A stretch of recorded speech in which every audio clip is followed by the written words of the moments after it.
Here are my disclosures. We're going to talk a little bit about the importance of early diagnosis and early recognition in Hunter's syndrome. Why is MPS II difficult to recognize in practice? What are some of the early signs and symptoms? We know this is a deficiency of the iduronate sulfatase, which leads to progressive accumulation of GAGs in multiple tissues.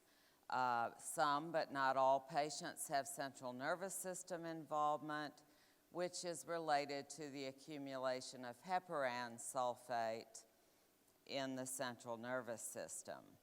About 2/3 of our MPS II patients are affected with CNS disease, while the remainder have what we refer to as the attenuated form.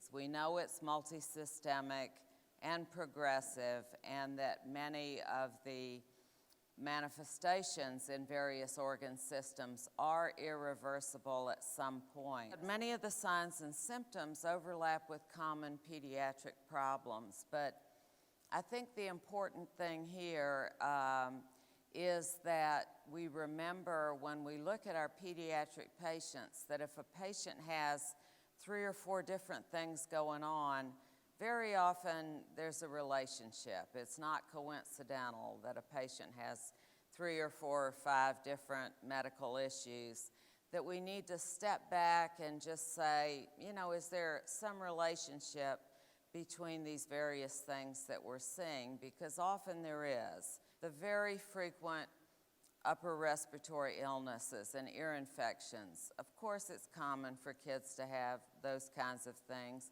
but these are